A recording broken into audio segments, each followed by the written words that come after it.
You love it, don't you? I can see you dancing.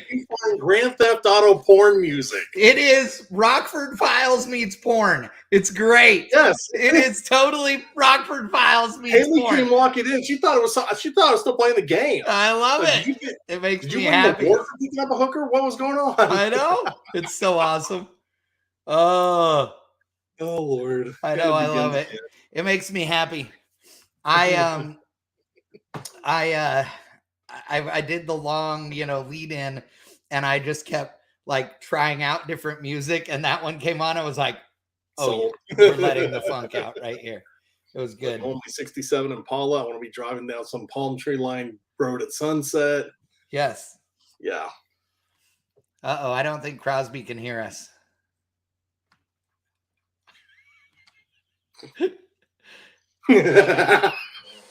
Talk, Crosby. I can hear you, I think.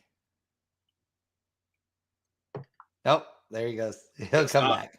I could hear him earlier, I'm pretty sure. So, ladies and gentlemen, boys and girls, children of all ages, welcome. But I'm glad to be back. I know. I am too. I will tell you, folks, that we are working on a bunch of stuff so that next year, which it's only in a couple of weeks. Yeah, there you are. I had to restart it. It's all good. I was just saying we're going to be changing some stuff up for next year so that we're more consistent with our show. I know that we're pretty good about it, but not great. And it's I'm traveling so much. Yeah, well, Thursdays are tough because I travel so much. So we may be moving things around, or we may be, what I'm thinking is we're going to end up doing like our live shows, but that, like, let's say tonight we do a live show, and then after the live show, we record a show so that if we're going to miss one, we can do a recording. So, which I know is not as cool as being live, but we'll figure it out. Barn says that the music is sure better than the old crap intro. I agree. Yeah. I mean, the 70s Deep Throat. Oh yeah, it's perfect. It's porn. It is porn meets Rockford Files. That's what I said. Because there are a couple of points in there, like early in the song, where it's like that weirdo Rockford Files shit that was going on. It was great. I loved it. Like the little ting in there every once in a while. Yes, exactly. It's perfect. It's totally Rockford Files. Almost as good as McGregor's whole music. Yes, I agree. Yes, so that's good. I love it. So we will we'll fill you guys in. We'll have more and more stuff coming. But thank you everybody for tuning in. Doug Delay live is the only way to go. I know, I'm working on it. So face it, there's some times where we can't go live, Yeah,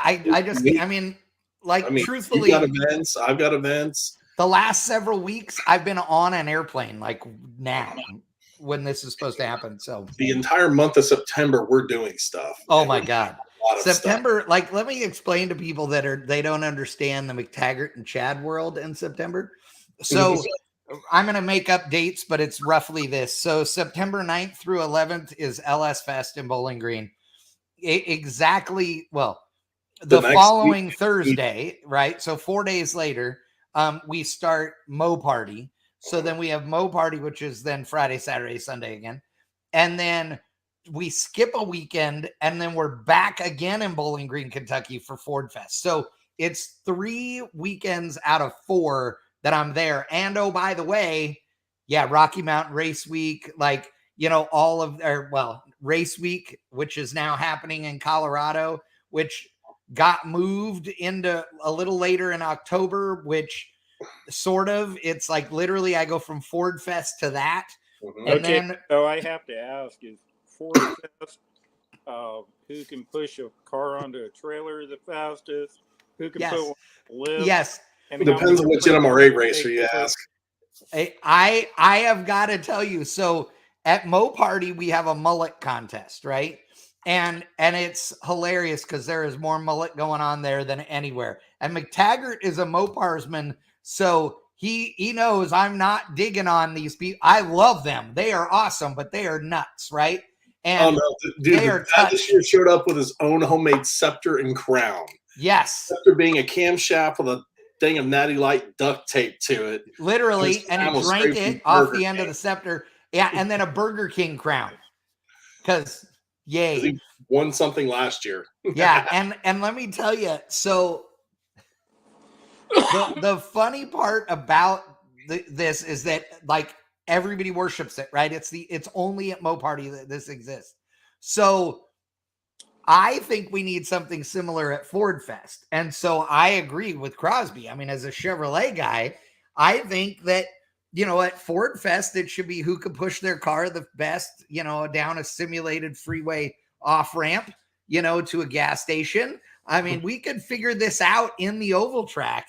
How many people can you take out standing on the curb? Yes, see, we could have a Mustang deal where we put up cardboard cutouts of all of our favorite Holly employees. All of us can have one, and it would be like, okay, you can only turn twice, okay, prior to hitting people, and once you've hit the first one, you are not allowed to come back to hit more. So to be like bowling for people, and it's called Leaving a Car Show, featuring the Ford Mustang. The horrible thing is, I think that we're gonna have to make like 20 cardboard cutouts of certain people. I don't know. Oh yeah, be awesome. And of course, the Leno guy is immediately and ultimately banned. Oh yeah. And if you can get on and off the curb without knocking a wheel and tire off the car. Yes, that's true. Although there's bonuses for losing wheels and tires. Oh, God help us all. It'd be awesome. Hold my beer. Yeah, but yeah, that's our September, and that doesn't include things like Streetcar Super Nats or any other thing that pops up. Yeah, Jay has a good idea, dude. We could do hubcap bingo too at Ford. Yeah, that would work good. That could be good. Yeah, McTaggart doesn't know hubcap, not real hubcap bingo. Real hubcap bingo I don't know, what's the statute of limitations on? Wait, is this where you just frisbee it in the crowd and whoever gets bonked gets $200? No. This involves public roads in Ontario, California. It's a thing. Yeah. You throw it onto the street, and every time somebody runs over the hubcap, you got to take a drink. Yes, if it's not your hubcap. Yeah. And there may or may not be a thing where lighting control for the street lights may or may not be going on and off during all of this thing. Whatever, it's fine. And the cones set up on the dark street for the entrance to Mountain Avenue was kind of interesting too. Yes, that's true. That is true. Oh God. I gotta wear some shit. Yeah, we're not. Yeah, absolutely. So anyway, we're working on stuff like that. We're in the holiday season, of course. Everybody is getting ready. I'm not really buying things for people this year,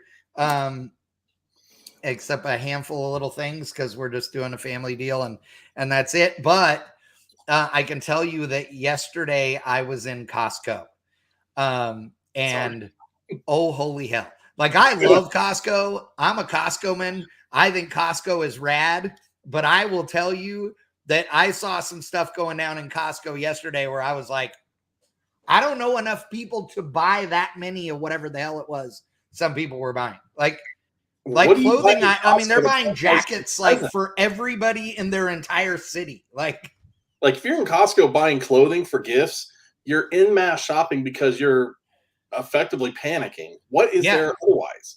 Oh, look, I bought you, 5 months supply of toilet paper. Happy. Yes. No, unless but here's the deal. So yesterday, and I'm gonna pick on my buddy Doug, but I love you, Doug, if you're watching.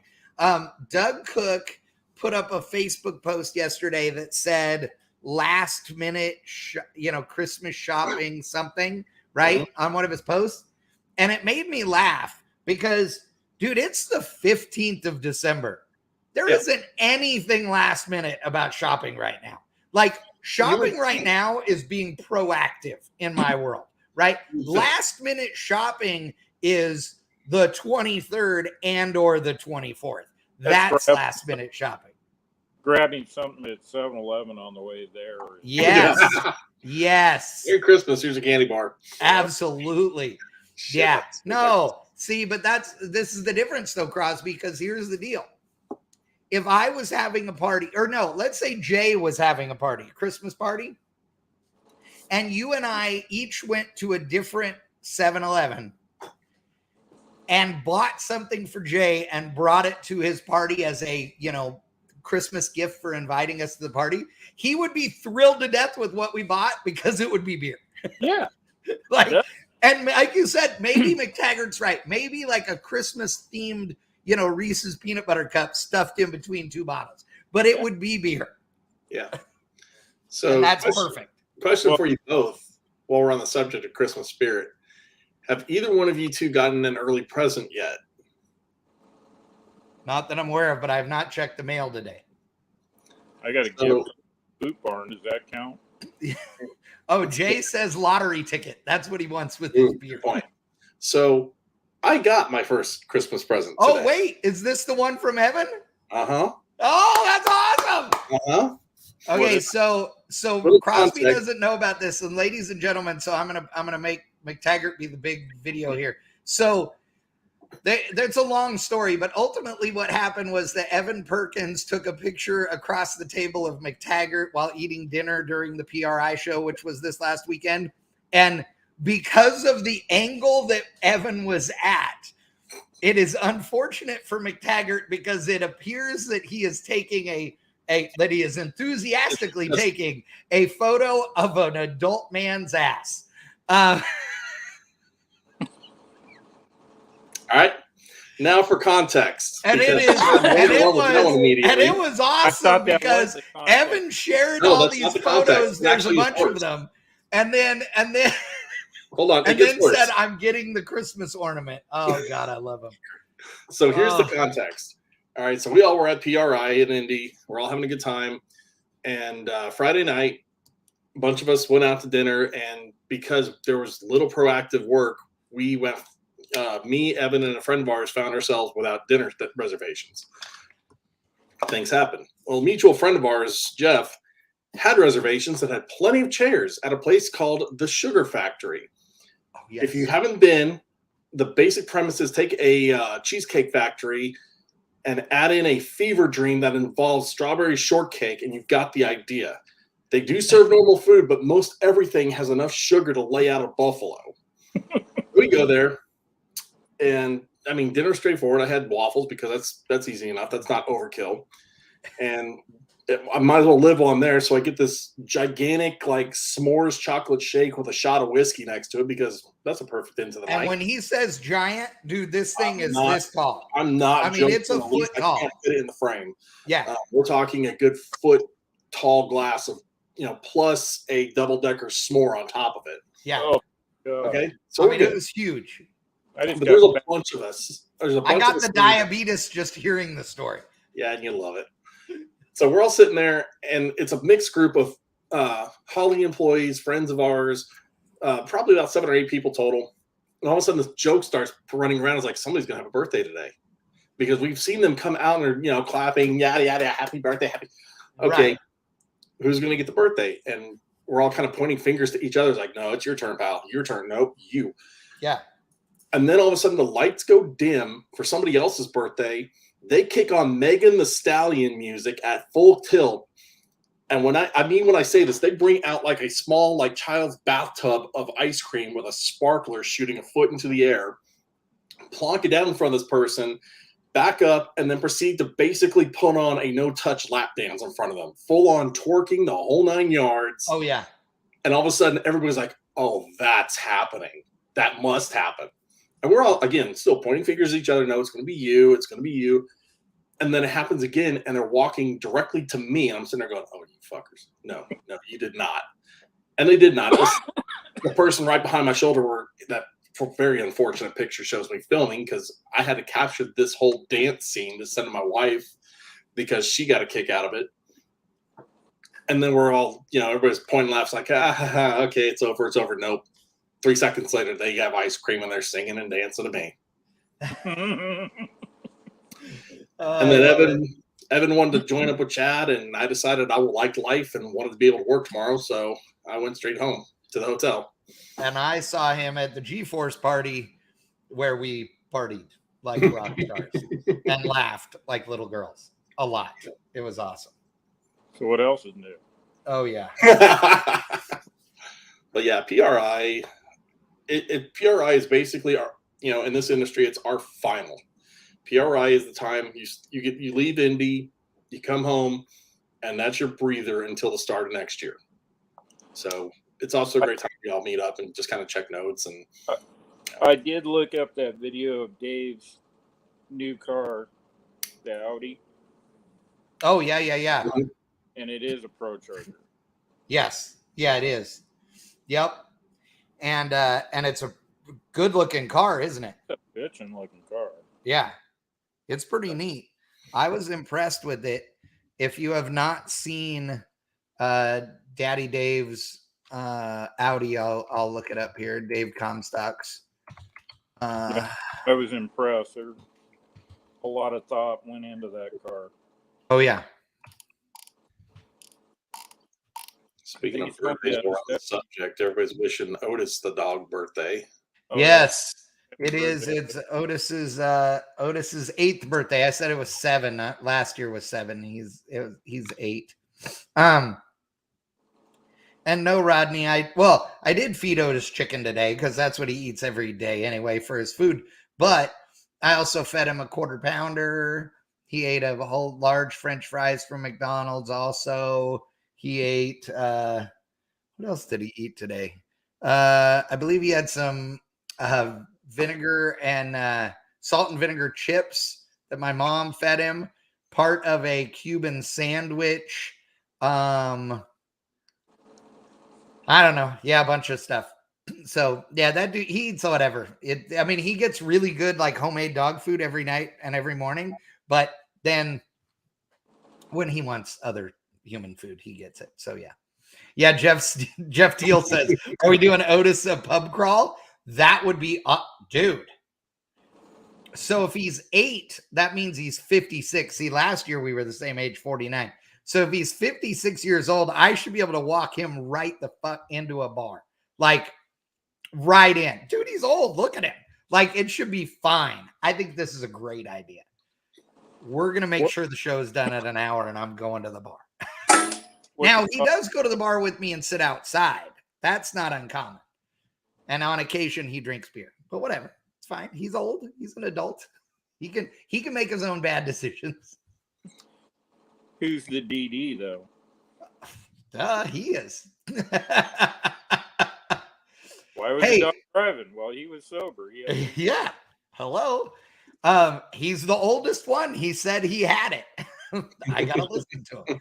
He, every time I get out of the car, like at a gas station or at 7-Eleven or whatever, he climbs in the driver's seat and sits there like he's driving. So, he might as well. Yeah. Yeah. Oh. So, okay, hold on. I'm looking up Dave's car. Here's a picture from Dragzine. They have it. So we'll show off their pic.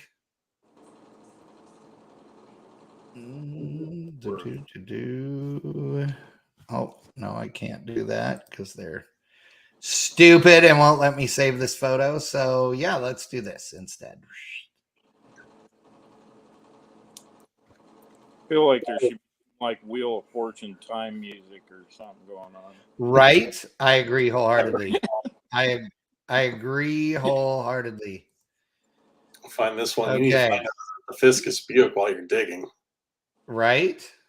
Oh, the Fiscus Buick is rad. Okay, but this is Dave's Audi, and that car is good looking. I mean, that thing is swoopy. It is clearly way more aerodynamic than the Chevy 2. The only thing I don't approve of is the zoomies. I'm just not a fan of zoomies on any of the door cars, honestly. I prefer a bullhorn. And especially on the Pro Charge cars and the screw blown cars, they're so loud, it's ridiculous. I think I disagree with you on one thing. Which thing? They're not as much because of you're only the size of the one tube. You don't have as much aerodynamic drag. I agree with you on that. That is true.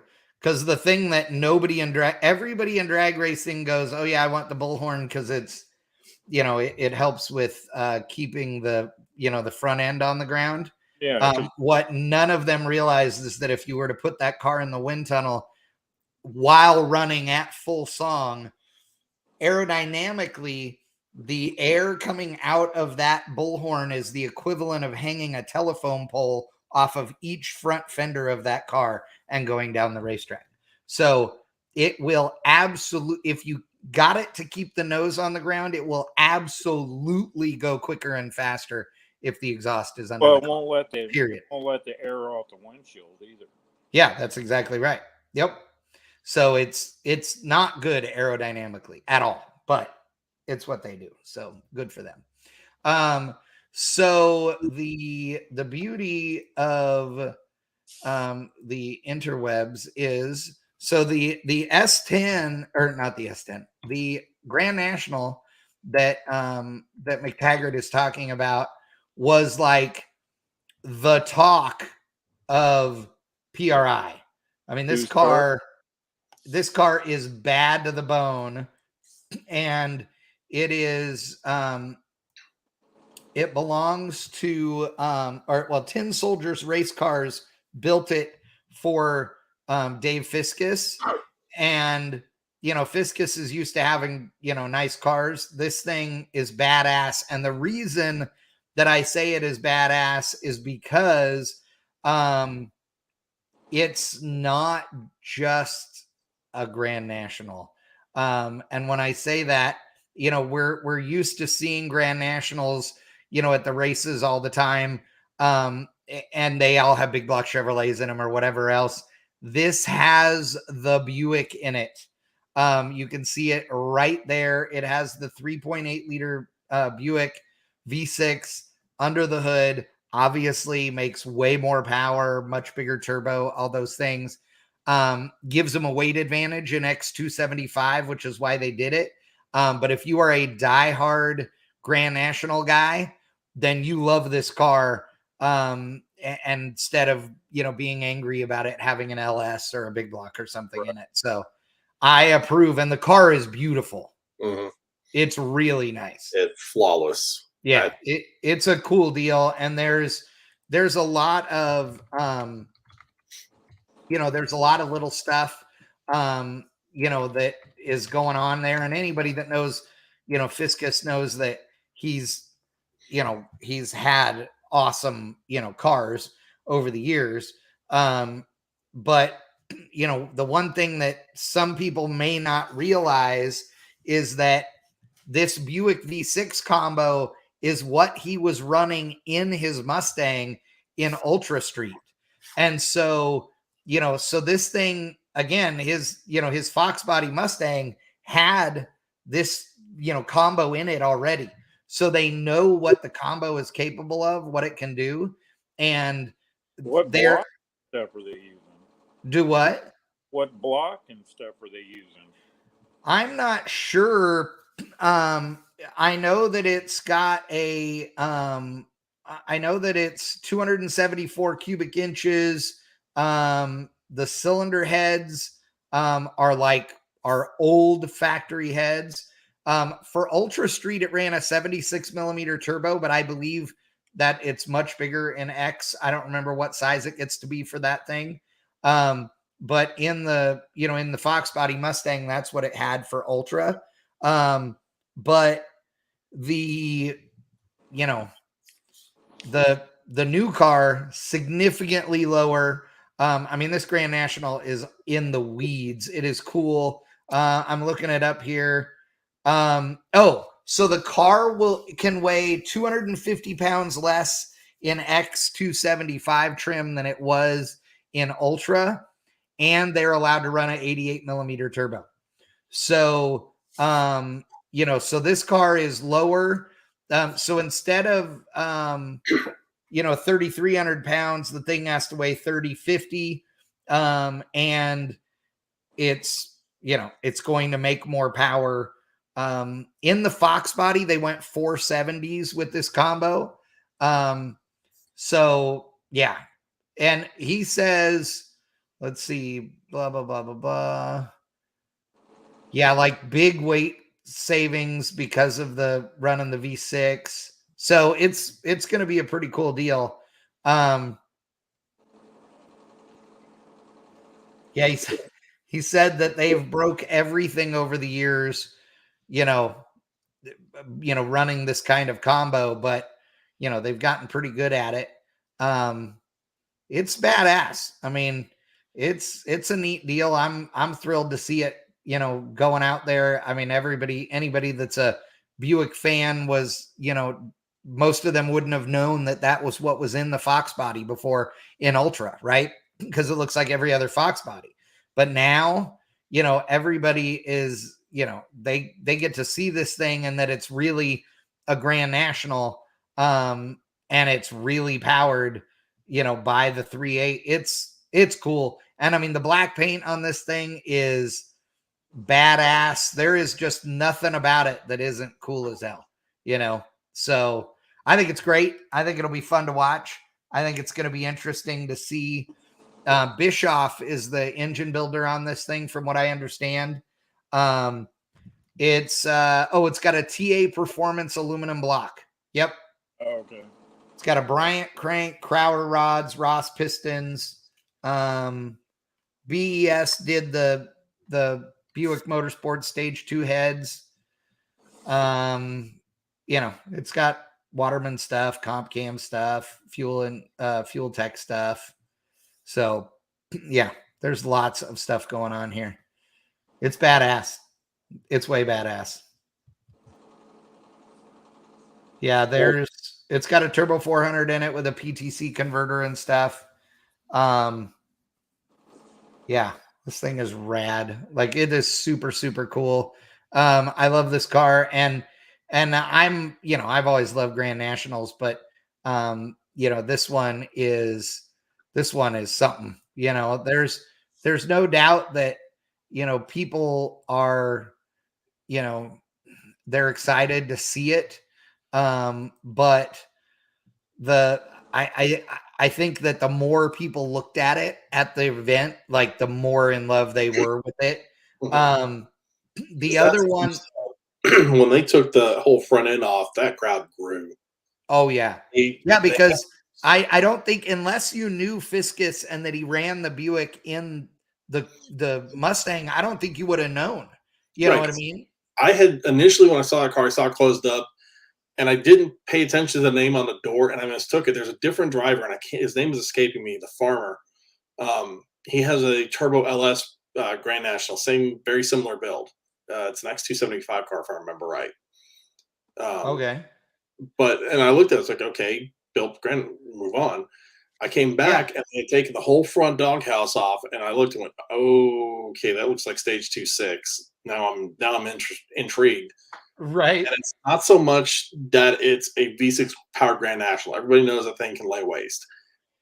It's the fact that somebody is actually going to use it, because I can't think, outside of Fiscus, anybody who's actually put a good, Buick 6 to the ground like that. Honestly, since Ingersoll. How much power are they getting out of that thing? Oh, it's got to be making 2,000 or more to play that game. To compete there, The I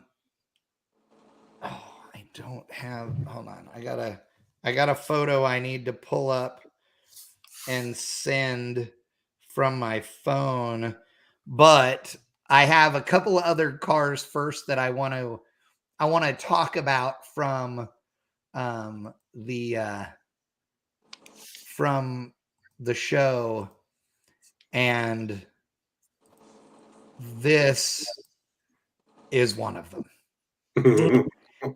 It's the gas hole, and it is effing rad. Like, this car is badass, and it is old. Like, you can see there's some paint checking up here on the nose.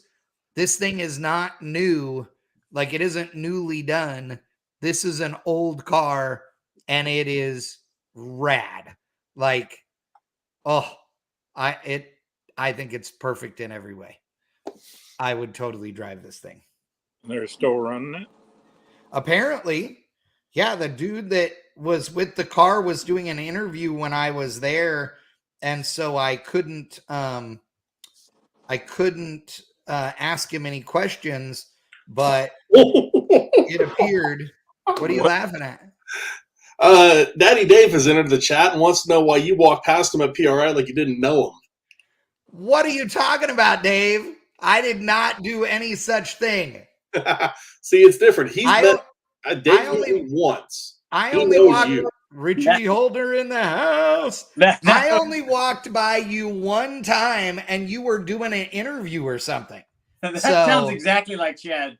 Shut your damn mouth, Richard. Shut your damn mouth. He does that to me all the time. I was just talking about your car, Dave, telling everybody how awesome it was. And now you're going to talk shit. I see how it is. I'm the one that brought it up. You ignored it. That's true. That's true. Okay, so the other one that I was in love with here at PRI was this. So this car here that you are about to see is another level of epic. Yes. And that wasn't the only Opel there. Yeah. This thing's on a 275 tire, okay? And it's got a set of twins hidden up under the front end, and it's bad to the bone. The guy is planning on doing drag and drive stuff with it. It is cool as hell. It is everything factory is on this deal. I mean, door handles, mirrors, all of it. And I've never seen an Opel done this way, because they're always, Well, we got to take the door handles off, say weight. Thing weighed 27 pounds new. 1,900 pounds with him in it right now. All right, genuine question. I didn't say 2,700. I said 27. I know. 1,900 pounds with driver. Can you even believe that? Hey, Chad, I want to know, do the rear tires actually touch each other? Like, how narrow do they get that rear end? No, because it's got a 275 drag radial on it, so it looks giant on there. But the truth of the matter is, it's a 12-inch rim, so there is, like, I don't know, the rear end's probably like 30 inches long. Like, it's big. I think I'll just. It's got one 275 and it's mounted on a swing arm. Oh, I know. I love it. It makes me happy. And I mean, like, I just think the thing is so rad. I talked to the guy that owns it. He was super, super cool. It's one of those deals where this thing was, it's just another level. Like, you never see an Opel where it's not all just hugely jacked up in the back to fit a tire under it and everything. That's all you ever see them, or they're just something stock sitting there at a, cruise night or in a wrecking yard or whatever. Chad, is the front end, is it just a photo, or is the front end extended on this? Is this a standard track and wheelbase? Yes, this is how they are. It is unreal. Like, I love this thing. And it's got the front end does Zeus on and off. Okay. But it's all there. Like, it's crazy. And the photo is like wide angle, so it looks a little distorted, but that's what I was wondering. It is badass. Like, I have never seen one done like this. The paint was perfect, everything about it. A ton of people had no idea that it had a set of twins on it. Like, they didn't pay attention to the fact that it's got a exhaust and a wastegate tube coming out the fender. And so there were a bunch of people standing around it going, wow, this thing is so clean. The full dash in it. Everything. It's a pretty cool car. I thought it was pretty neat. And I thought it was, does it have Does it have a chute or wheelie bars or anything on it? It has a chute, but no wheelie bars. No wheelie bars. Okay. Yeah. Oh yeah. Yeah. This thing is gonna run. I mean, it'll run in the 7s easily. There's no doubt in my mind. I mean, at that weight, even if that was an NALS, that would be impressive. But then you go, oh yeah, there's an extra exhaust hanging out the fender there. That's really nice.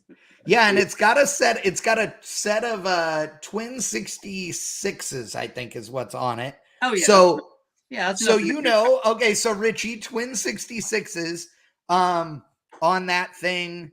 It's got it runs on gasoline and methanol. It's got both. So on the road, it'll be on gasoline and then methanol from the backside. So what, twin 66s on methanol, that thing still could make, 1,800 horsepower, right? Yeah, I was gonna say that's mid to high 4-digit stuff. So that's more than enough. Oh yeah, I think it'd be a riot. More than enough. I think it would be an absolute riot. Well, you want to get 1 horsepower per pound of body weight, right? Yes. Think about that. 1 horsepower per pound. It's just the math is so much easier that way. It is. It's way easier. Like, why did you build that much horsepower? Because I can't do the maths. Yeah, exactly. I can only remember one number. Yeah, that'll be the only car that won't do a wheel stand. It'll just jump off the ground. Yes, that's exactly right. Yeah, I'm genuinely looking at that, like, as lightweight as it is and as fast as it can be. That's the kind of car where I would genuinely be concerned about that thing picking up. Oh yeah, it's excellent. About half track standing on the rear bumper. Definitely excess. Go to the track, it flies through the traps at about 50 feet of altitude. I just got a really funny text message from Lyle Barnett that has nothing to do with our show.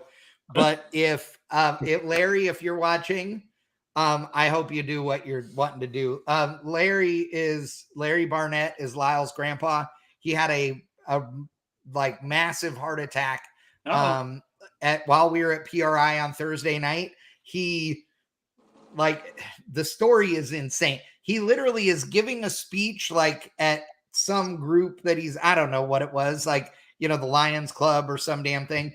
And he's giving a deal, and he starts to get confused at the end of his speech and goes to walk off stage and collapses.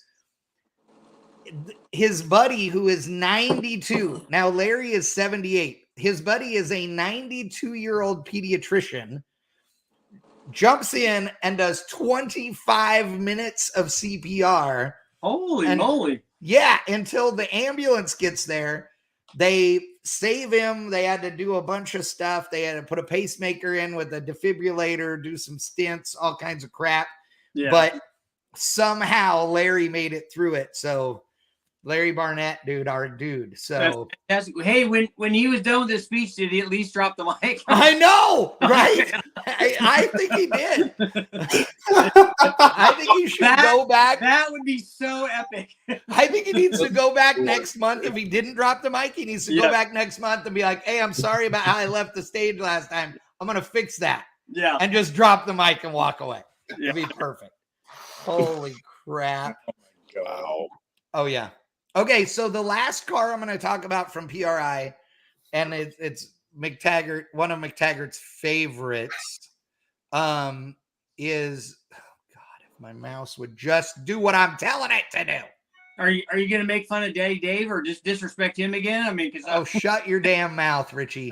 Shut your damn mouth. You know what? Watch this. Oh, see what I can do? You see what I did there? Daddy Dave, I know how you feel now. Yeah, you see how it is? Yeah. Yeah, we got a little bit of power, and what did they do? Yeah, exactly. Hey, you know what? You're fitting to F around and find out. That's what's about to happen. Heads up here in the northern quadrant going, it's all funny till I get hidden in the background. Exactly. Hey, where's the crown right there, Chad? Yeah, whatever. Yeah, okay. You're Chad. Oh, good call. I was worried for a second. I'm in the green room. You're in the green room. Yeah, exactly. Oh, this is one of McTaggart's favorite cars from PRI, and with good reason. This thing is drop dead gorgeous. It's badass. Everything on it is paint except the roof. The roof of the car is actually the same blue, but then they did a vinyl wrap on it to make it look like it has a vinyl top, but not vinyl like factory vinyl. It's like vinyl wrap. Layered vinyl. Yeah, the and cool thing that they did with it is they actually laid the vinyl down, so you actually had to stock like strips where it would be. It was somebody paid serious attention to detail when they built this car.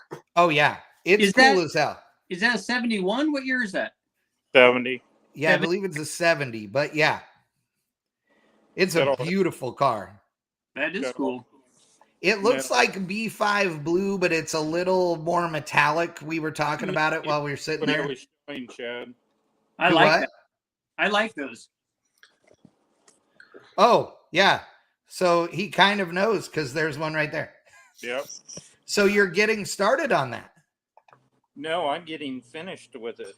So gotcha. Are we allowed to say what's going in that? It's in it right now. I know, but are we allowed to talk about what's in there? Yeah. Oh, okay.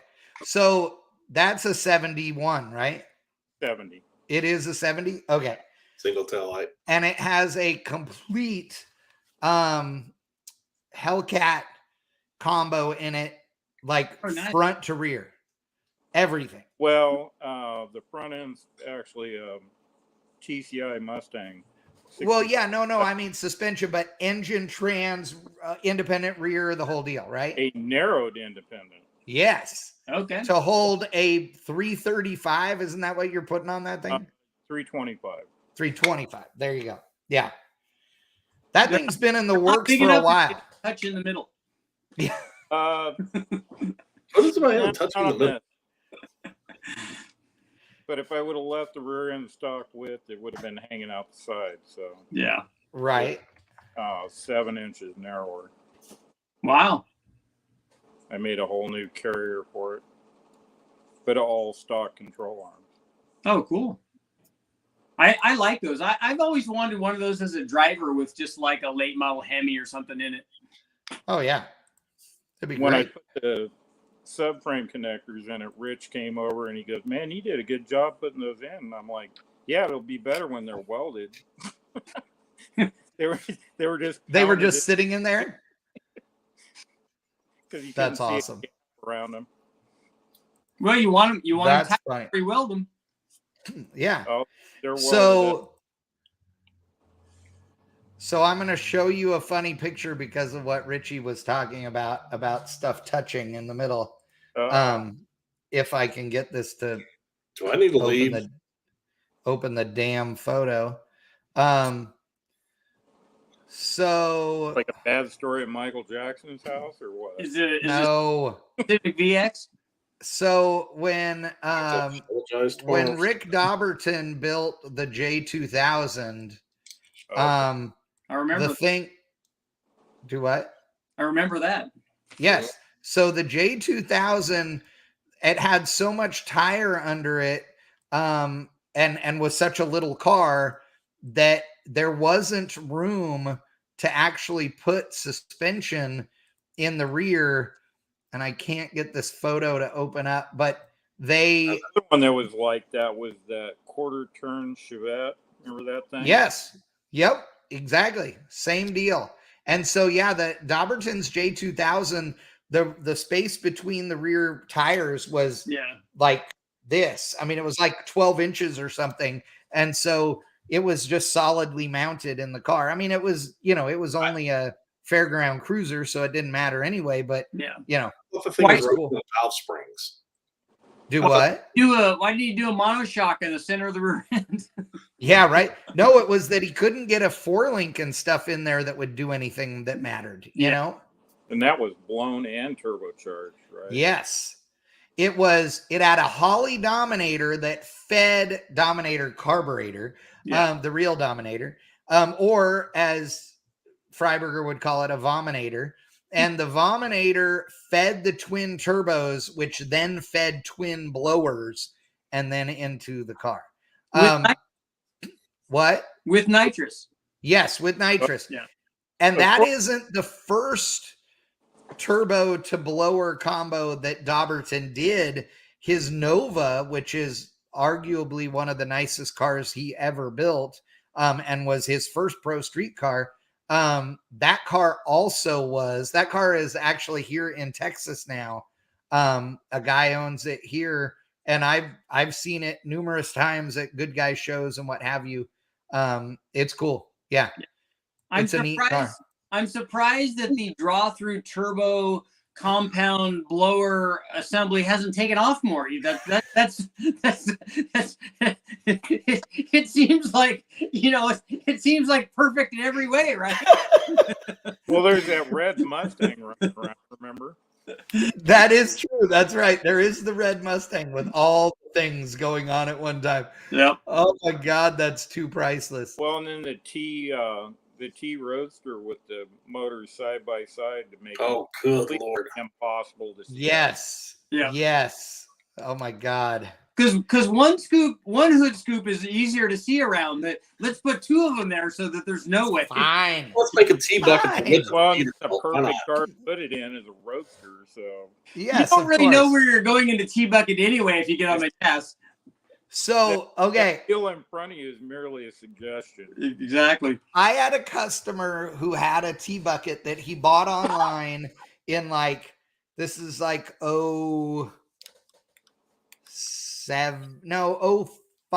06, somewhere in there, 06, I think. And he bought it online, and when he got it, it wasn't at all what it was supposed to be. It was way rougher, and it didn't run nearly as nice and all these things. So it had a 350 in it, just whatever, with a 671 blower on it. It had twin Edelbrock carburetors, I believe, on top of it, because nothing says performance like an Edelbrock carburetor. And then, and it had an 8-inch rear end in it. It had Earhart brakes on the front, that were this big, right? Yep. Like go-kart size. It had wire wheels front and rear. It was a one-legger, and it had a 273 rear end gear in it. It was a horrible pile of crap. So he brought it to me and said, make this thing run nice and all this stuff.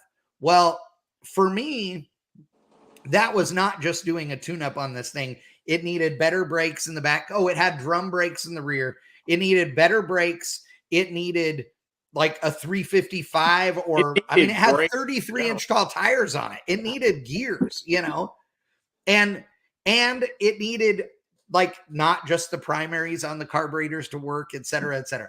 So I tuned the thing up. It was 10 degrees retarded on timing. I set the timing right. I did all this. I put, if I remember right, a 373 ring and pinion in the thing, which I wanted to go more, but it was at a 373. It had a C6 in it that I did a shift kit. I did Willwood brakes. I did all these things to it. And then I took it for its first ride. Oh, I did alignment, all this stuff. I took it for its first ride and found out why all of that crap was in it. Yeah. Because if you make one run right, it will kill you. Yes. It will kill you. I mean, it was retarded how stupid this car was. I hated it because I think T-buckets are the work of the devil. But oh my God, this thing was horrific.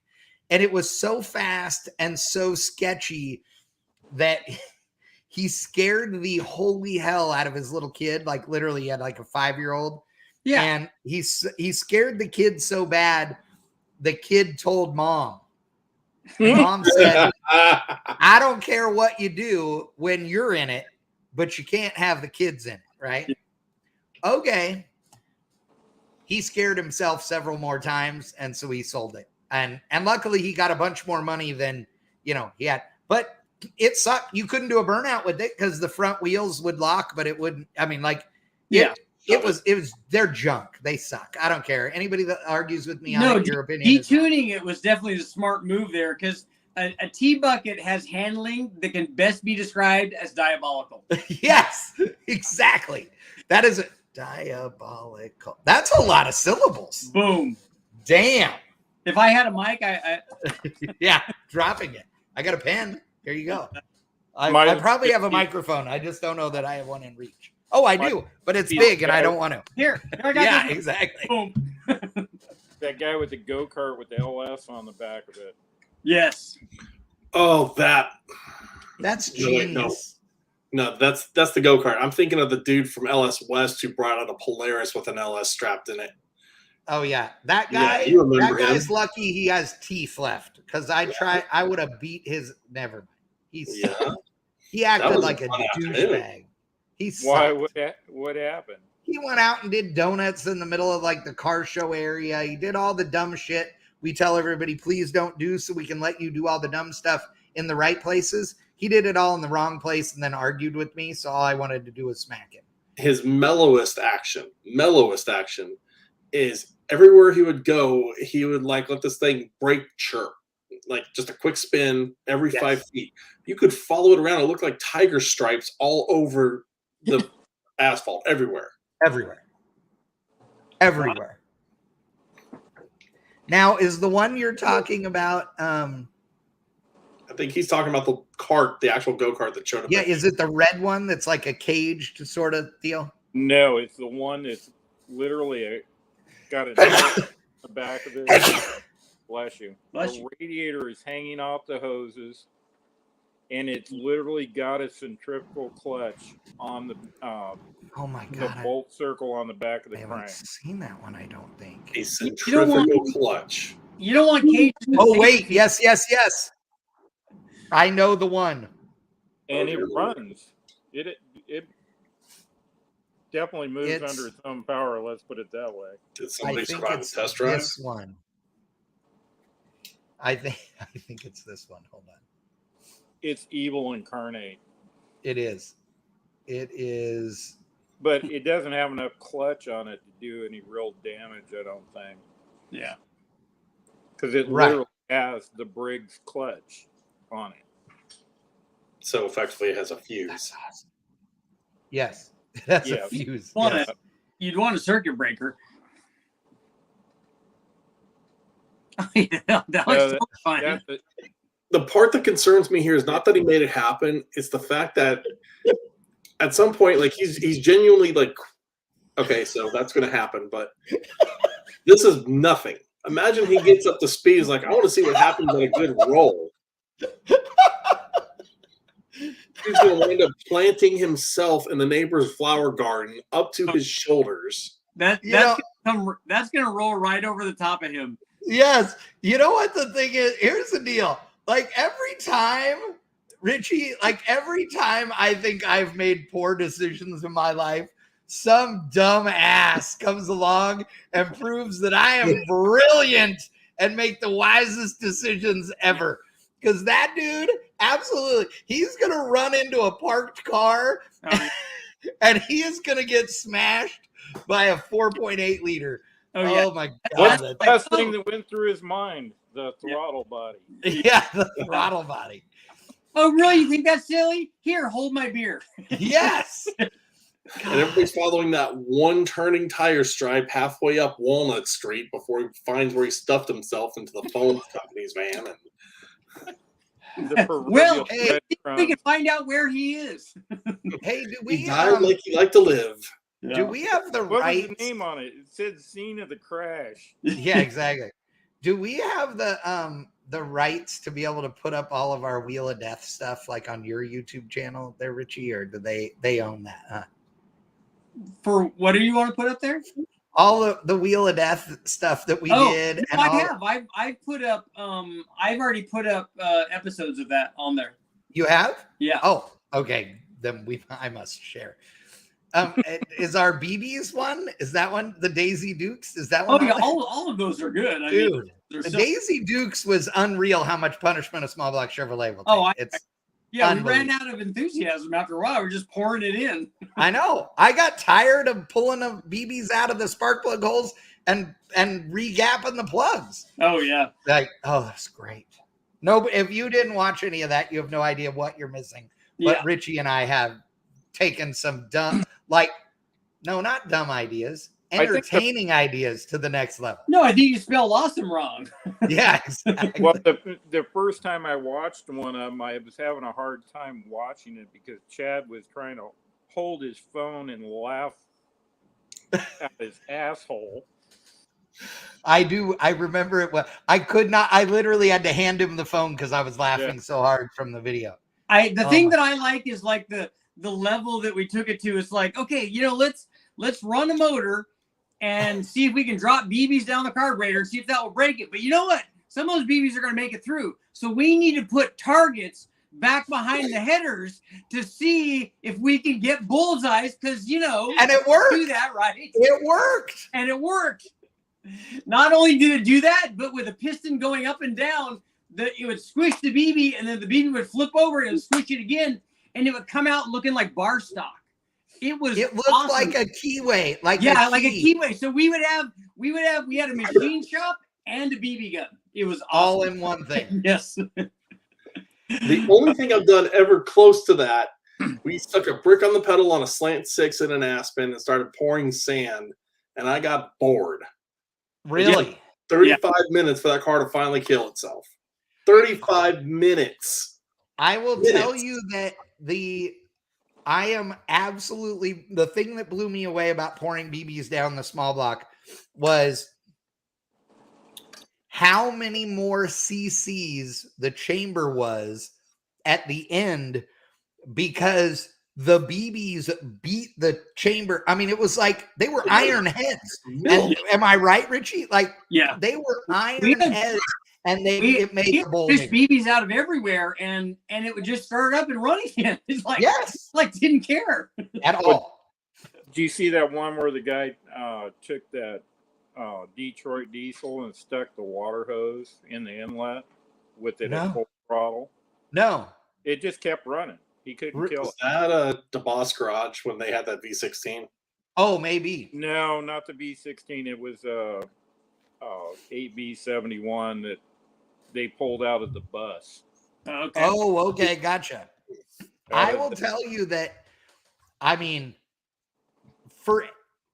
if I have an engine in a car, and I'm going to take it out to use it to rebuild, right? Like, if I didn't buy the 5.3 from the wrecking yard and take it home, but instead bought the truck the 5.3 was in, every time I'm going to rev that thing to $5,000 and start squirting some water in it because it cleans the motor out so good. Yeah. Like, it saves you a lot of labor. Does that nice. It cleans the piston tops. It cleans all that stuff. Yes. So you just do it like a ketchup bottle, squirt bottle, or a water bottle, poke a hole in the lid. Yeah.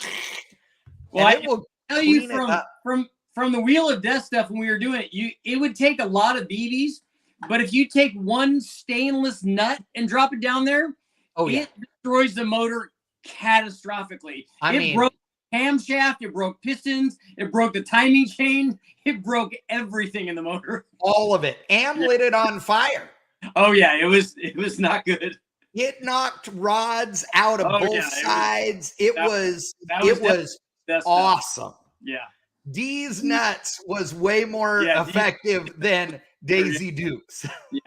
And we also did the Hydrolock one, but that was anticlimactic because I had a 5-gallon bucket over the carburetor with a funnel. And so we got the thing at wide open throttle at 5,000 RPM, and I made a little flap valve and pulled it. The flap valve opened, so it dumped basically 5 gallons of water into the motor at wide open throttle. Like and that. It immediately hydrolocked, but it's like it just stopped the motor instantly. Yeah. But it didn't blow stuff out the block or anything like we wanted it to. It didn't do any of that. It didn't hurt it because it was equal amounts of water everywhere in the engine. So it wasn't like you just filled one cylinder and that one went. Yeah, and it bent a rod or broke a rod or whatever, but it was nothing catastrophic. The cool one is when we got it at wide open throttle at 5,000 and then went out and I undid the drain plug out of the oil pan and we let all the oil drain out while it was at wide open throttle and then bet how long it would run like that. That was the Exxon Valdez, wasn't it? And the interesting thing is that while it was running with zero oil in it, because all the oil had drained out, there was still oil pressure. And we're certain that was air pressure. Yes. Not oil pressure. Like the pump had enough oil, just residual oil, that it was pumping air into it. And we were registering air. And it made the most power like that without any oil. right before it blew up. No windage. No windage. And that one kicked a rod out and got oil and caught on fire or something. Yes. That one was pretty exciting. That was a lot of fun. That one was real. That was big fire on that one. That was good. Yeah. I mean, not like Richie's big fire, but still fire. Yeah. Like the big fire. My favorite thing though was when I walked in wearing the stainless steel bowls. Oh, no. Your safety equipment? Yeah. Because you had no idea that was coming. And it was so good. God, we laughed so hard. It was safety third for sure. See, go fast, break late, safety. It was like the same deal. It was so awesome. Oh my God. I miss those days, Richie. I miss those days. Man, we had a like high budget. We even had a smoke machine and everything. Yes, and a girl. There was a girl. Model. Yes. Yeah, our Daisy Dukes. Yes, and her and Brule beat our ass on the cam swap thing because they cheated. Remember? No, yeah, that was you. That was you and Brian, right? Yes, that was me and Thule against you and we cheated a lot. You didn't cheat a little. You already had the big cam in it. No. He just said he cheated a lot. I made the balancer a slip fit. All the bolts were loose. I mean, everything that I could do was like we did a cam change in like 12 minutes or something. Yes, and we dropped one of the lifters down in. But the rule was that the motor had to run, so we just left the lifter down in there. We didn't care. And the thing is that I was changing camshaft with Richie in LS's to do testing for Thule, where we were doing we would make a run on the motor, shut it off, pull the cam, swap the cam, make 2 more pulls on it in 45 minutes. This thing, it was on. We could change a cam, and like you and Brule did, the quickest one was like 29 minutes or some damn thing. Yeah. So we were really good at this. Well, me and Brian Thule of all people, I'm like, okay, we got this. We're going to beat Richie's ass and all that. Little did we know that bastard was cheating. Cheating. It was fun though. We had a great time. We did. Good times. Good time. Joe Rivera in the house. What's up? Hey, if you want to see something really trick from PRI, by the way, I do. Pure P-U-R-E, Pure Drivetrain Solutions, I believe it's called. Yes. Yes. So There's are on Taggart's face. It is Pure Drivetrain Solutions. So they do all kinds of rebuilds, performance rebuilds on Ford and GM and Toyota and all different stuff. But they have a new transmission, the super intelligent adaptive gearbox, they call it. And it is all whittled out of one giant ass chunk of aluminum that weighs 1,150 pounds. And they shave it all down to 32 pounds for the case. And that's a lot of drop. Yeah, if they're able to do what they say they can do with this, it will be the biggest game-changing transmission in history. And we'll go over it more, but it is an 8-speed automatic transmission. It can be a 6-speed sequentially shifted or paddle shifted. Or it can be H pattern shifted, even though it is an automatic transmission. It's got all kinds of trickery going on with regards to BMW transmissions or what? No, it is. I am told by Chris, who's the guy that owns Pure. Obviously you can only go into so much detail, but he said that he has taken the best of all of these transmissions that they work on and basically designed his own heavy duty versions of stuff in the inside. So I have no idea which things are based on what, but they are conservatively rating it at 2,000 horsepower. And he said, he knows it'll take more than that. They're going to be available in an all-wheel drive version and also a mid-engine version. They're really trick. So they come with a full electronics package that controls them. So the reason that you can do an H pattern and act like it's a stick car is because the electronics will just shift it when you do the H pattern. Yeah. But they also have a clutch pedal that is hooked up to an electronic sensor, and you can configure it however you want, but you can make it so that when you hit the clutch pedal, it goes into neutral and allows you to do neutral drops. So for drifting, you could do it as a clutch kick deal. It'll have a trans brake in every gear. The trans brake will work in any gear, whatever you want to start it at. And it comes with a switch panel that allows you to pick 5, I believe it is, 5 programmed tunes. So you could have 1 be like the street deal, and 2 be the drag race deal, and 3 be a drift thing, whatever. And you literally like start the car and push the button as which thing you want it to be. And that's so cool. If you wanted in drag race mode to only use 3 gears and and have the trans brake, then it can do that so that it's using the right ratios. So it sounds incredibly trick. That Chris, who owns the company, was super nice, spent probably 30 minutes talking to him, and all the things that he said it will do are trick as hell. I don't know how it all works. Like, I understand the electronic side of thing, but the internals, I mean, nobody's going to be able to see that. So who knows? But does this dude 15 times like it does in the movies? No, I asked that. Is there a Fast and Furious mode where it will just keep shifting? And he laughed. So I bet that's an option. Yes.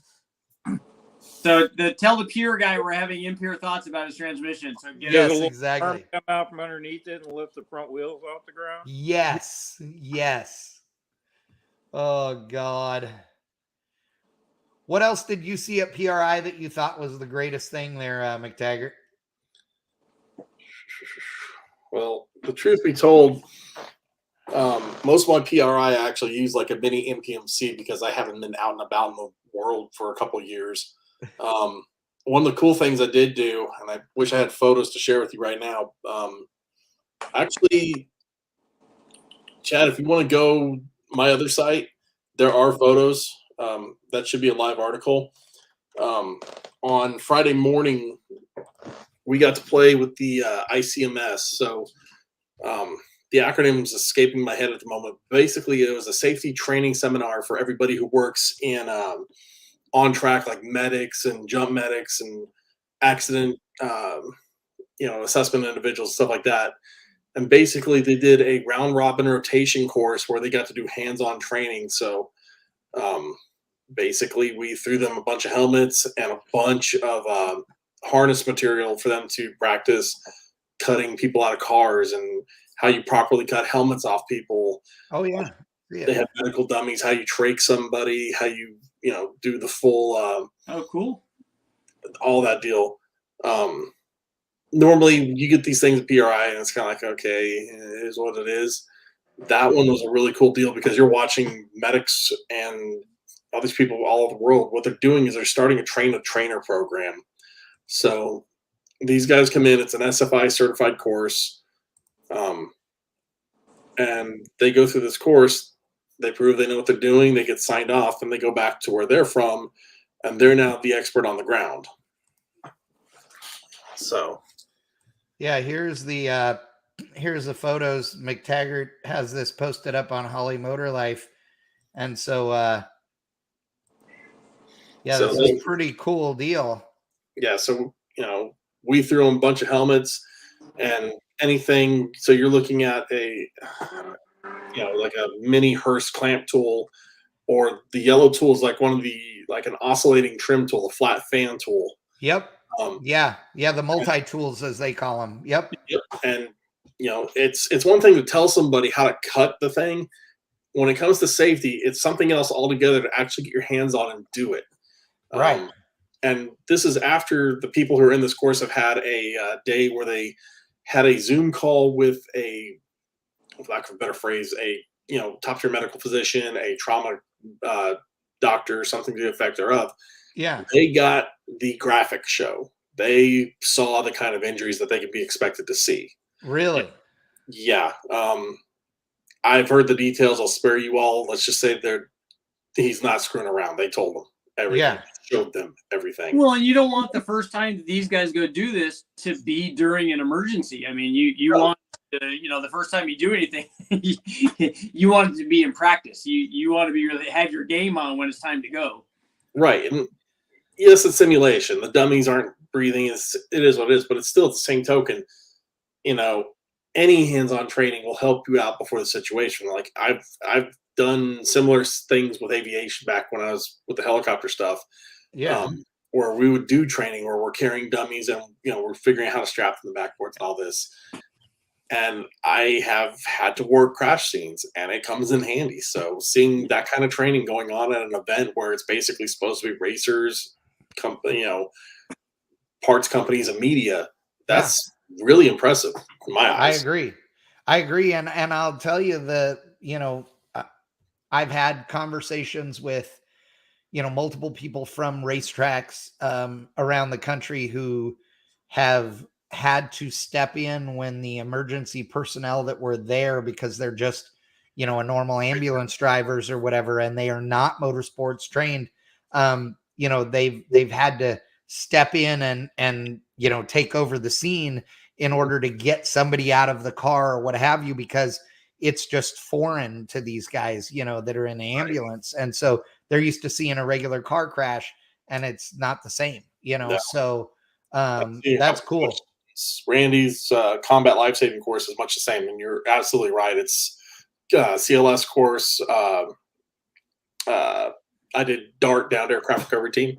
Same deal. The airbags, sorry about that. The airbags and helmets, yes, that is still a thing, and that was one of the things that they did train them. Yes. So if you're not familiar, McTaggart says they slide. Literally, it's an airbag that looks like the kind they use to wedge your door open when the locksmith is trying to get in there with the Slim Jim, and it's same that style of deal. And they slide it up inside and use it to push your helmet off of your head so that they're not pulling on your neck. So they were also doing like twin team where one person is making sure that the neck's stabilized and isn't moving anywhere, while the other person is, either loosening or shifting or whatever, in case you don't have an airbag. Right. We were hearing these people talk, and all of them were saying the same thing. It's like, it's about time. I've never done this. I've never had the ability to do this. I've wanted this. So it's a good step in the right direction. They announced the trainer program there at PRI. So hope good things come out of it. Yeah. Well, and I have to say, like, I've been on a scene at a racetrack where there, like you said, there was no airbag, but the guy that was running, the safety safari truck, quote unquote, the guy was complaining of neck pain. He was conscious and all those things, could move all his fingers and toes, but was still complaining of neck pain. And the safety safari guy reached into his helmet through the visor and got his hand up in there and literally, just started balling his fist to get the helmet to start coming up, and just did that multiple times in order to get it to push off his head. And I was like, good deal right there. But you gotta be, it's important. And unfortunately, there's too many racetracks that don't have the right safety gear and the right safety personnel there. Mm-hmm. So this is awesome. Yep. But as far as cars go, the only other one that I could think of, there was another Opel. I never found it. I was looking for it. It was like a Manta A. Did you see the 73? Well, Chad, you're with me. You saw it. It's a 73 CUDA, the really dark gray, not quite complete car. Oh, yeah. Yeah, so that thing was cool. Talk to that gentleman. It's a tribute build to the SR-71 Blackbird. The guy's basically the same realm of aviation I was in. In fact, me and him were probably at the same bases at the same time in the other half of the world. he has it signed off and sealed by several SR-71 people, including the guy who did the first test flight and test flew everyone before they left. Cool. The CIA technician who was working Groom Lake, Area 51, when that program was going. The guy who did all 4 speed records on that final 1990 flight when they retired for the first time. And there's one more. Yes, the last SR-71 detachment commander. All 4 kind of putting their name on this car. Right. And it's pretty cool. It's a pro-charged 590 cubic inch Keith Black Hemi. It's a Rosler TH400. It's a suspension chassis setup that's supposed to be good for both drag and autocross. Yeah. It's going to be a wicked deal when it's completed. It's cool now. The thing that's cool about PRI to me is that the diversity of stuff that you get, because there's circle track cars, land speed cars, tractor pulling tractors, like whether it's super stocks or multi-engine stuff, like, there's midgets, there's sprint cars, I said midgets because I mean race cars. We're not talking about little people. I saw that look on your face, Richard Holdner. I saw that. Midgets is the right term. Yes. Normally that's where I get called out. But he's right. It's like you walk down one hall and you would see like classic pro stockers. You turn a corner, a full-blown outlaw pulling tractor. Turn another corner, you have, one of the SRX cars parked. It's all over the map. And if you've been to SEMA and PRI always get compared. SEMA is kind of a circus show that has some business going on. PRI is the polar opposite. Oh, yeah. It is all business first, and then there's some eye candy with, parked along just to be there. Yeah, but you see a lot of like real race cars at PRI. SEMA is a different kind of car there. Yes. Yeah. And here's the interest. So at SEMA, everybody always jokes about it was SEMA ready, right? Which, means it has a Bluetooth drive shaft in it. It has, all these things, right? But at PRI, that isn't like, nobody cares. Like if a car doesn't have plugs in it or plug wires on it or something like that, it's because it's a race car and like maintenance happens. Like this is, what I mean?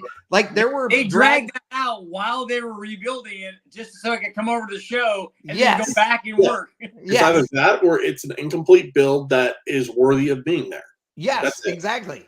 And there were drag cars there where the plug wire, like Hemi cars, where the plug wires were hanging over the valve covers and not on. Well, that's that's how you don't ever have them staying on there, right? Like, and there's race car stuff going on that also is like, okay, this is much safer to do it this way than that, So it's interesting how different it really is, and I love SEMA, don't get me wrong, but PRI is just PRI. I love SEMA too. I can tell you that my buddy Chad, you've met Bernie Van Hammond, right? Yeah. Oh yeah. So Bernie and I were at the SEMA show. This was a few years back, pre-COVID and stuff. And you're walking around, you're looking out all the stuff, and there's a lot of cool stuff.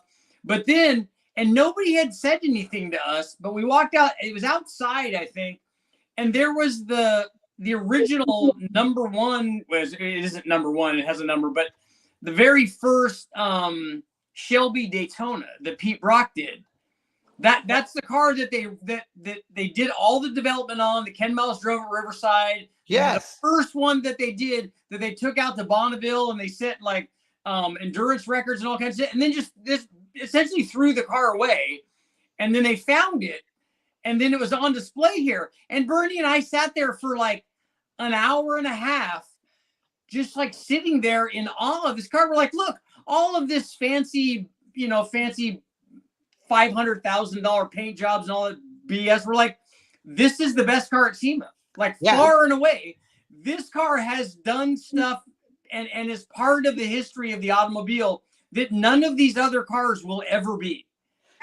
And yet nobody was standing there looking at it. No, we were the only guys. We're like, we're like, why isn't everybody here going, just like bowing down, like, you know, we're not worthy. We're not worthy. Right. This is the car. So now, wasn't there a long drawn out story on that car? It ended up in a garage or something. Yeah, it's an amazing story. Yeah, like it was. Yes, it got sold and forgotten and whatever. Like, yes. Because nobody cared, because when they did it, it was a tool. It was a race car. Yeah. They didn't give a shit about it. Yeah. Threw it away and we're on to the next one. You throw away last year's car and make a new car. Some movie star or something bought it. And then, oh, really? Then the daughter ended up with it. I thought it wasn't the guy from Pink Floyd, was it? I am looking. I don't know. Maybe did that deal on that archaeology, the auto archaeology or whatever it is. Yes, I know who you're talking about. Yes. Yeah, no, that it was amazing. I have a funny Pete Brock story to follow that up, because Pete Brock obviously is the guy that designed the Daytona, and we were at a Silver State one time. Bernie and I were at the Silver State one time, and I had my Mustang there, and he had a Z there, and Pete Brock was there, and he goes, we were walking away, and Pete Brock was across the street walking into a hotel or into a bar, wherever he was going, and Bernie's like, he goes, that guy's name is Pete Brock. He says, is that Pete Brock? Pete Brock. And I'm like, that's not Pete Brock. I said, that's Peter Brock. He's like because Pete Brock had also written a number of stories for the magazine. So I'm like, that's Peter Brock, like the journalist guy. I said, that's not Pete Brock, like the guy that we know is Pete Brock. Yeah. I go, that's not him. And so I basically blew off Pete Brock and our chance to meet him and buy him a drink and give him a couple of We're Not Worthies. And then later on, Bertie would meet him at a racetrack because they were doing something together. And he's like, dude, I got a funny story for you. And he told him, and Pete was like, oh, that's the greatest thing in the world. And obviously, like everybody else, I now hate Richard Holder. So I got that going for me. Yeah. So Rippo brought it up, and he's dead on. That first Brock car, that's the Phil Spector car. Oh, Spectre. Okay. So we went to a guy who was big in slot cars. He sold it to fund his daughter's education. Went to Spectre. Spectre was known to drive that car around LA. Basically, his lawyer told him to sell it when his speeding tickets like mounted up. Yeah, they were literally planning for about 20 years. And then, really? And it got put away in a garage. His daughter had it, and it sat in the garage. I guess they found it, but she wouldn't sell it. And they finally talked her into selling it for some undisclosed number. Yeah. Right. And they got it out. Now that guy that has that big collection owns it. But he basically just cleaned it up and put it back. When we saw it, it looked like it had come off the salt from Bonneville. But obviously he had been driving it. But yeah, it was not restored or, and which is better. Everything in the guy's collection he drives. Yeah. Everything. Wow. Runs. Yeah.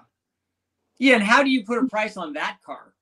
Right. Like, I have this serial number, whatever. You're like, yeah. I have you do. You wait until who owns it tells you what they want for it, and that's about it. Yeah. Yes, 100%. So that is the first car that got put into the National Historic Registry, if I remember right. Really? I think you're right. That's so cool. But that's way cool. The history of the car and who's owned it, who designed it. Yeah. That's the only car that was completed at Shelby too. Sounds like a book of fiction, actually. Right. And that's the because my kids and my wife Lisa loves the Ford versus Ferrari show, and I'm like, you know what? I said they really need to do a movie about the Daytona. I said because it has every bit that kind of story too. I mean, it doesn't have what's his name, Beatty, screwing him over to try to get the photo at the end. I said, but there's so much cool stuff. Like when Ken Miles first took that Daytona out to Riverside, and he said, what gear is in this thing? And they told him it's like 336 or whatever. He goes, no, it's not. There's no way. He goes, you guys need to. He goes, no, that's what's in it. And he's like, no, it's not. He goes, jack this thing up and turn it around. And they turn the tire around. He goes, look, it's a 336. He goes, there's no way we're going that fast. And they said, take the shop, and I want you to take the rear end out and I want to see what the ring opinion is. They're like, Pete, or they're like, Ken, it's this. And they took it out and they walked over to him and they showed him, it's 336. and he's like, ooh, yeah, we have something here now. That would be cool, though, because the next movie up is the one about Lamborghini. Oh, yeah, okay. And I just want to see that just for the moment where he basically tells Enzo Ferrari to stuff himself and got going. But right, yeah, that's the next kind of car movie that I know that's coming out that is legitimately coming out. Yeah, that would be cool. Yeah, I didn't know about that. Because he was a tractor manufacturer. Yeah. Yeah, he had, still make them. Yep. Yeah, he was a Ferrari customer up until he realized the car's clutch sucked. Offered to supply a fix to Enzo, and Enzo basically told him to pound sand. Yeah. Right. Well, so I've always loved the Countach. If I was going to own a Lamborghini, I know it's not the best Lamborghini. Have you ever driven one? Yes, I've driven one. Yeah. They're not, no, they are not by the definition and every testing deal. They are not the best Lamborghini. They're not the best car by a long shot. But I don't care. That's not the point. Everybody's about hanging out of the back of them. If you get hit with the sun at the right angle, it's like looking the wrong way through a two-way mirror or a one-way mirror. I know, but who else? Who had a poster of a Honda Accord in their locker or in their room when they were growing up? Nobody. No, everybody had a Lamborghini. I had the Lamborghini poster that had all the 5000S or all the 5000s in all the colors. Yes. Yeah. And Adrian Barbeau drove one in Gumball Run or in Cannonball Run. Didn't have one. I did not have a Lambo poster. The one I drove, I can't remember the guy's name, but he brought it over. We took the wheels off of it and had them stripped and polished because he didn't like them painted. Right. We know why they're painted because they leaked like sieves without paint on them. Really? It wouldn't hold air. Sealants. That's awesome. Well, so I would have one of those just because of how badass they are. But I remember, and you can watch this on YouTube now, when 60 Minutes did the special on the Lamborghini. Yes. It is fabulous. Like, it is a wonderful 15 minutes of TV, and it's from in the 80s. And, you know, they go through the factory, and I mean, these guys are hand forming the aluminum body panels. Yep. They are making the crankshafts, the camshafts, everything in-house. Like, it was badass, and they were just sexy as hell, and I don't care. They sounded awesome. They were faster than hell. They were just, I loved them. That's what I loved about the Ford versus Ferrari movie, when they're walking through Ferrari and they're going back to the race development shop. The guys there that are building engines, that guy built that engine and he put his name on that engine. So if that engine screwed up, it's that guy's deal. Yes. So it's that guy's head. Yep. Yeah. Oh yeah. Yeah, I approve of that. I think that is awesome. I do find some irony in the fact that Lamborghini started building them because Ferraris had a clutch issue. Do you remember what the clutch was like in that Countach? Oh, they're awful. The whole car is awful. But it's awful. The clutch felt like, you're like, is there a clutch pedal there? Like, half the time you're like, this is really weird, and it feels like a screwed up Fox body with a cable clutch. They are half the time. Yeah. They are a cable. Yeah, and then the other half of the time, it's like you need to have two legs to push it. When you're all the way down at the bottom, you're sitting at a light. It's such a weird angle, and then the pressure starts coming on. Yep. You push your foot back off of it. Oh yeah.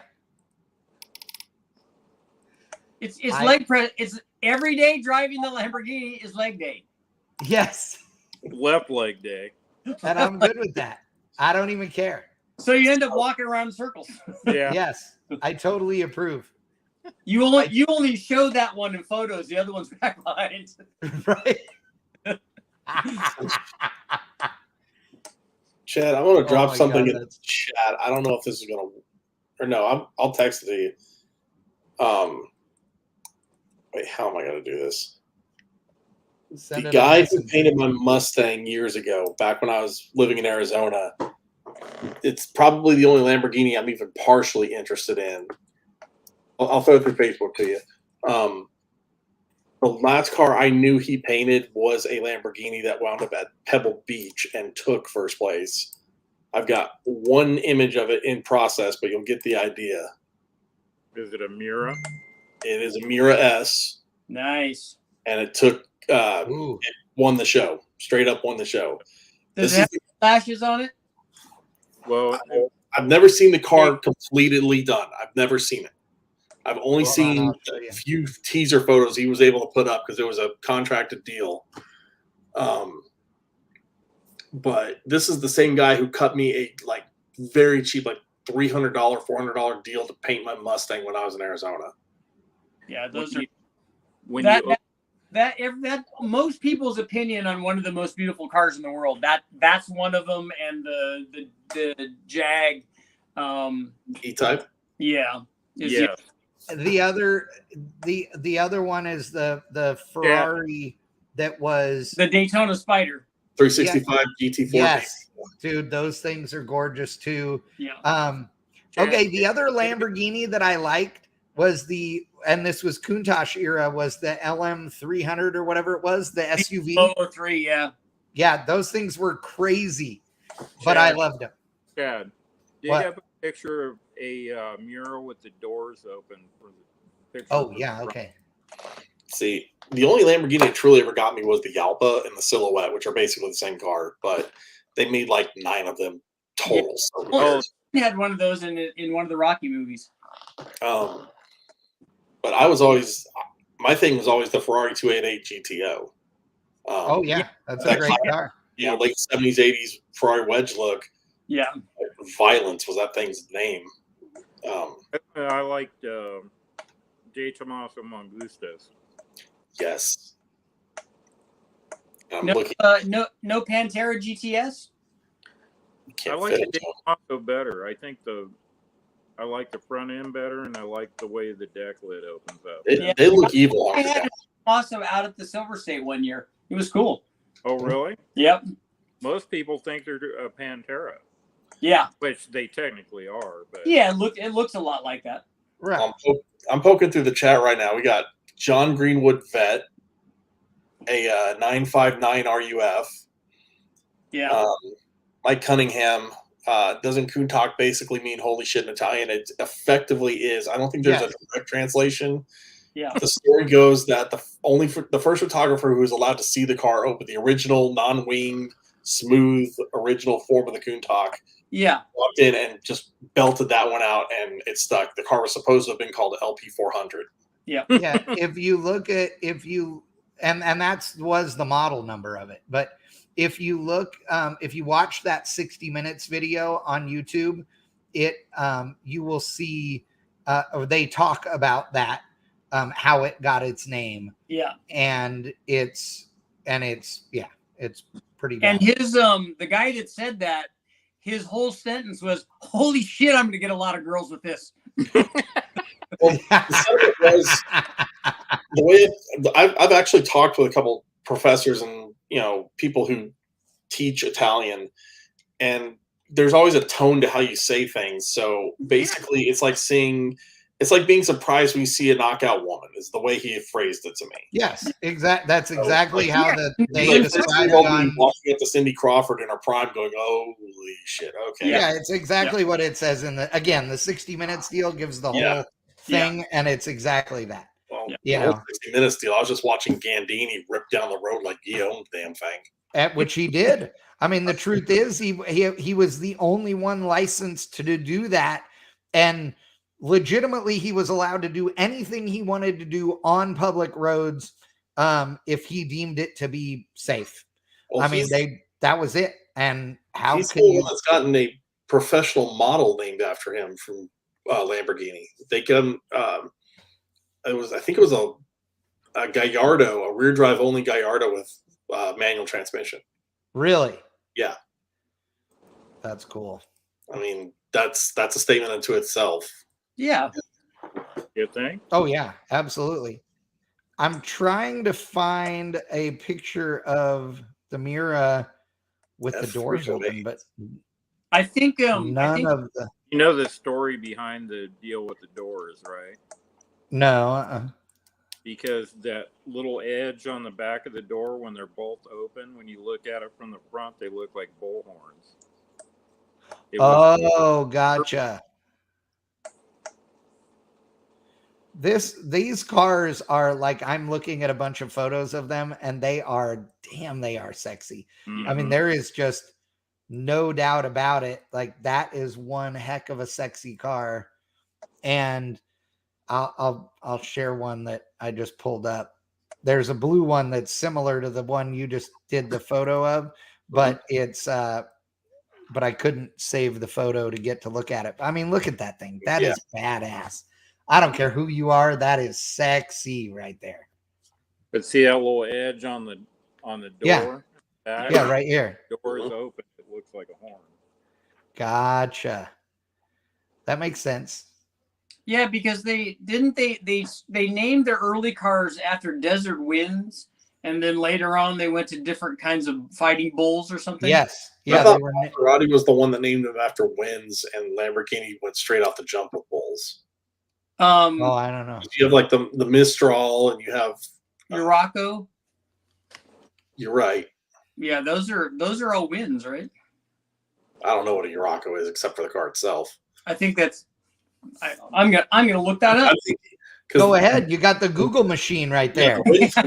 I always tell my kids, look, use your magic box. Because you say wind and that, and I think Scirocco, which is a wind, that Volkswagen. Yeah, Scirocco's were cool. Mm-hmm. I mean, you know. Oh no, the name translates to little bull. See that's why another perfect example of why you should never listen to me.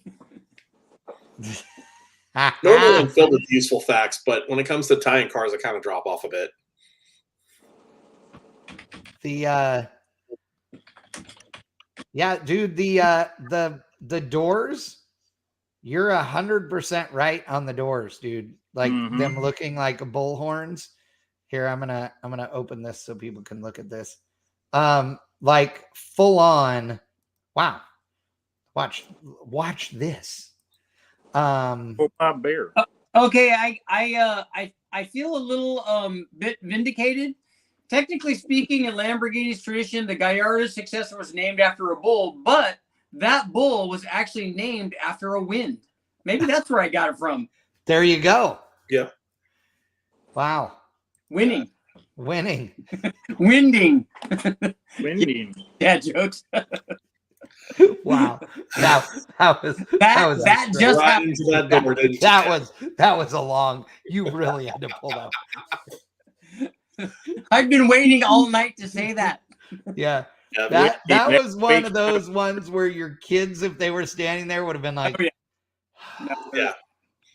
Winding, that's waking up after a night of beer and tacos. Yeah. Yes, exactly. Exactly. Whatever, that still counts as wind. Oh, and we've reached that point, ladies and gentlemen. Exactly. Oh, Jesus. God help us, Lord. Lord.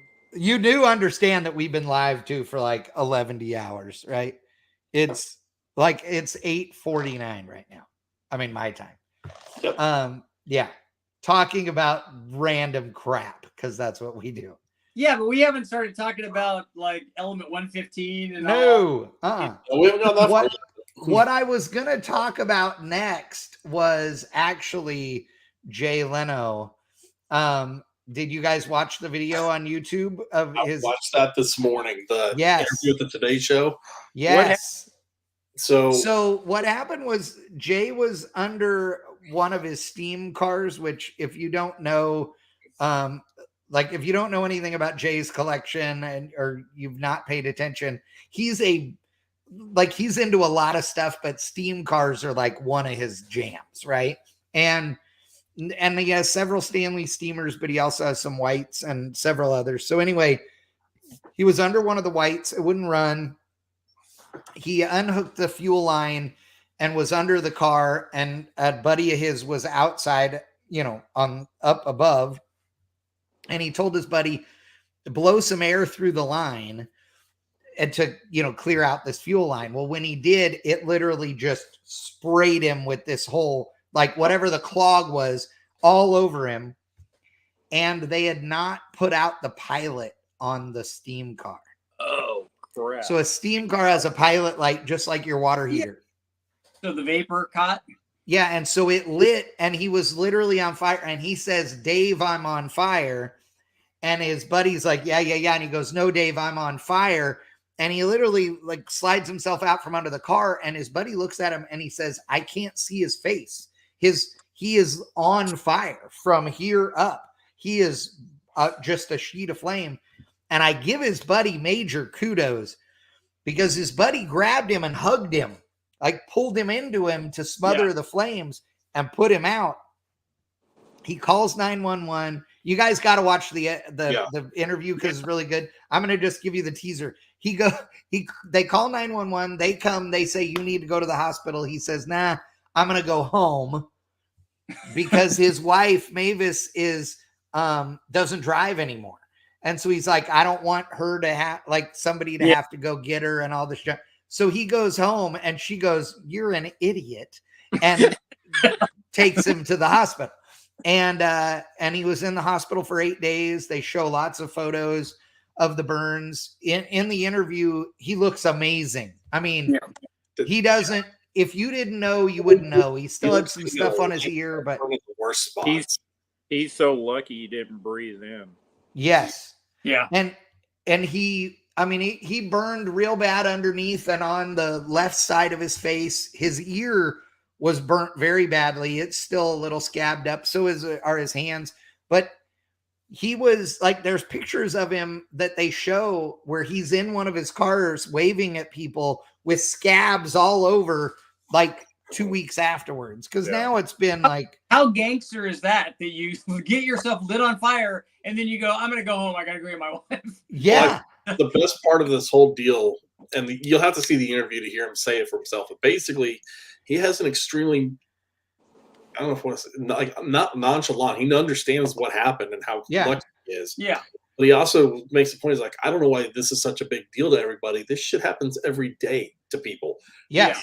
Just because it happened to, a rich old white guy doesn't mean that this is something special. And that's literally what he says. He's like, there are people that happen to, he goes, I was near, I had help and I had access to the best treatments in the world, and there are people that are burnt up every single day. He probably wasn't the only guy in the ER for that when he went in.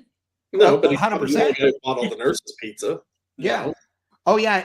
There he is. Of course, he's like, buying shit for all the people. And I don't know, like, I know everybody that's watching has obviously heard stories about, Jay and all those things. I've been fortunate enough to get to tour his place twice now, and it is awesome. And I've been around him multiple times, and he is the nicest, normal dude ever. Your old shop was close to his, wasn't it? Yes, very. We were in Burbank. He's in Burbank on the other side of the airport. Like we were 5 minutes apart. And he, he's just a normal dude. The things he's a that car like, guy. Yeah. Oh yeah, like a real car guy. Yeah, he's there every day working on his junk. He has a staff of people that work for him, and he shoots all these videos and does all this stuff. But he's a normal guy. He never, ever, ever, ever says no to signing autographs or doing any of that ever. He never spent any of his Tonight Show money. Like that's one of the things that people. If you read up on him, you'll find out. But he literally, like all the cars, all the everything is because he was still a touring is a touring comic. Yeah. Like Daphne and I went and saw him at the Laugh Factory and all that. And at the Magic, we saw him twice. We saw him at the Laugh Factory and at the, what is it? The something or other of Magic that's down like, you know where I'm talking about. The Magic Store? No, not the Magic Store. Wait, maybe it is the Magic Store. It's like there was like a Magic Island or Magic. Yeah, like that. I can't remember now. But anyway, he I mean, we've seen him. He's hilarious. He literally, when he was doing the Tonight Show, he was still performing every week, multiple times a week. And they live like modestly and all that, other than this massive collection of cars. His life is not that extravagant. And I met him at that Mercedes dealership on Rodeo. They do that car show every year. Oh yeah, yeah. I rode in on my Turbo Harley, and he rode in on that jet bike, like right behind me. Yeah. Did you give Grippo says he also checked him. They didn't talk about this in the interview, but I believe it. It says he also checked himself out of the hospital and spent that night in his own bed, but woke up stuck to the pillow and decided to go back to the hospital. Yeah. Yeah, I can see that. That's gotta hurt. I heard he was on Adam Carolla. I saw that too. Magic Castle. It is Magic Castle, is what Grippo said. The burn center, took care of him and did great stuff. I mean, but yes, the one in Hermosa Beach, Liggett said that's where was his first place. That's where Daphne and I saw him the first time. He's funnier than hell.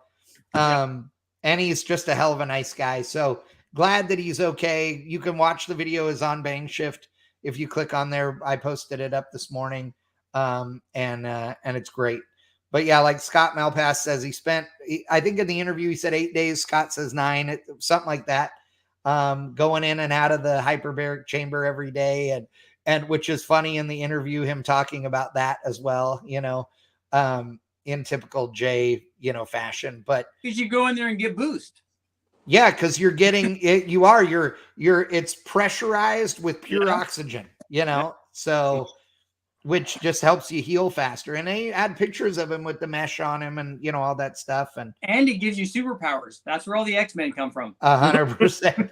And Scott Liggett says, I used to see him at Bob's Big Boy on Friday nights, a few blocks from NBC.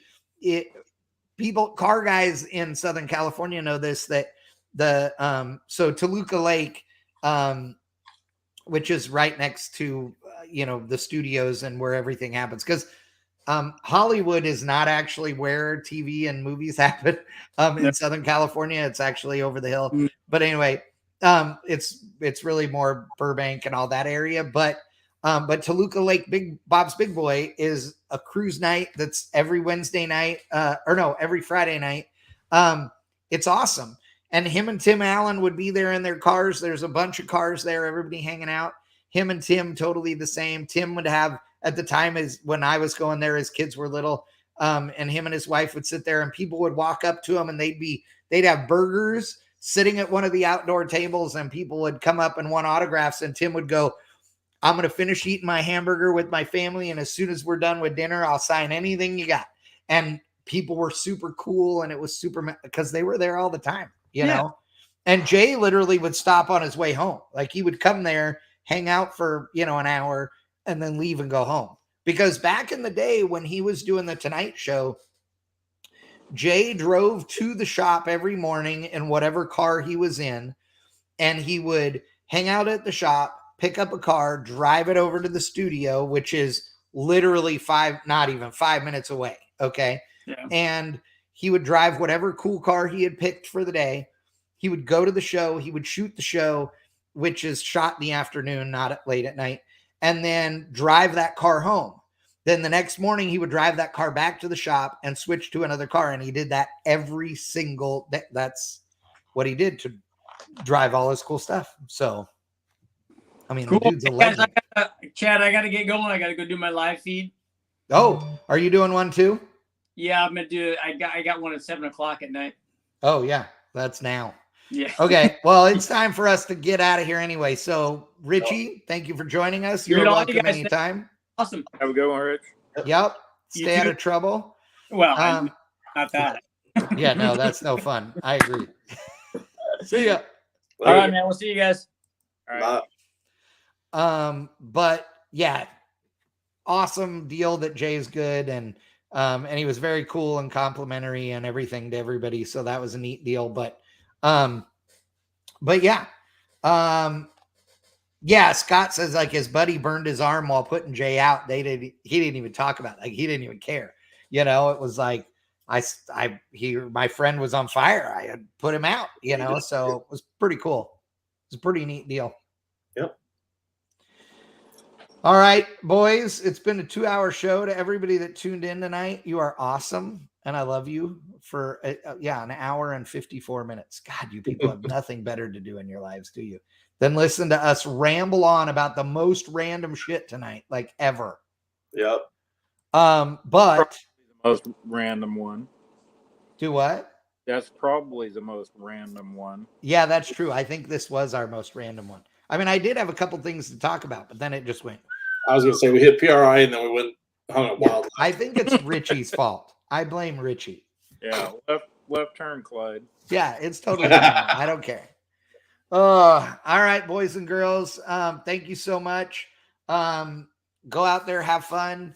One thing too, it's the Christmas time. It's Christmas spirit, dude. All of us need, a tenth of what we're getting or buying or whatever. So go out there, find an angel tree, buy something for kids that need it this holiday season, feed a family, do whatever. I mean, throw $10 at a bum. I don't care what it is, but do something charitable this year because none of us needs it like all these other folks do. So help somebody out. It'll make you feel good. It does the good things for the Christmas spirit. So donate to your local burn unit. Yeah, there you go. Lyle is, we talk about this on Triple B, but Lyle is doing his fundraiser still, obviously, for the JMS Burn Center. So you can check that out on his Facebook page as well. But yeah, go do good things. Yes, Scott Malpass says, yep, contribute to Lyle's Burn Unit. Exactly right. So that's the JMS Burn Center. Lyle does a big fundraiser every year for that. So definitely be a part of those things and hug your family and tell them you love them and all those things. Hey, when did we decide on that? You were thinking about coming out? I will be in Southern California for MPMC. McTaggart will be there as well. Wow. And that is going to be January. Hold on. Let me look here. 7th, I think. It's the 24th, 5th, and 6th is our conference that we're going to be at. I am likely coming like the 21st, Saturday. I think we figured out that was a week before Grand National. Yes, unfortunately, they moved Grand National and MPMC are no longer right up against each other. I think, and don't quote me on this, but I think McGregor said he's going to be out somewhere around then too. Oh, nice. Well, mom and dad's as well. We will do a show that Thursday night, the 26th. I just don't know if it will be down like at MPMC. McTaggart and I will do it on site there, or if we'll have enough time to be able to bonsai up and do it from Crosby's shop, but one or the other. We will make it happen. Have you got your flights yet, McTaggart? Yeah, the flight's already secured. I'm coming in probably midday Monday because we got to come in and set up and get prepped. Yeah. And I'll be heading out probably noon the next day after the end. On Friday? Yeah. Out of Orange County? Well, remember, not 2 hours when you get here, so we'd probably be doing a show about the same time if you came up here. Oh, yeah, that's true. Yeah. It'll be good. We'll figure it out. Yeah, I'm going to fly in and out of Ontario, so I'm going to try and make my flight arrangements in the next few days. So, all right, ladies and gentlemen. So if you're in Southern California and you want to come hang out for a live show, let us know. We'll tell you where we're going to be. Because yeah, it'll be fun. If we're doing any of them at Crosby's, then we'll be eating tacos and drinking beer. Some form or faction, but there will be beer involved. Yes, that's how this works. There's going to be tacos involved. We'll do beer. Yeah. All right, boys and girls. Thank you so much, everybody. We are out of here. We love you guys. We will see you next time. 2 weeks. We'll be back. 2 weeks makes it. Does that? 2 weeks. Does that work? 2 weeks is Christmas Eve. I can actually make that work. If you guys can make that work, I can make that work. Christmas Eve live Powershift, the Christmas edition. My brother Mike will be in town, and it'll be on. I'm down. Let's do it. I can do that. Okay. Christmas Eve edition. Mark your calendars, bitches. It's going to be awesome. All right. Peace out. See ya. See ya.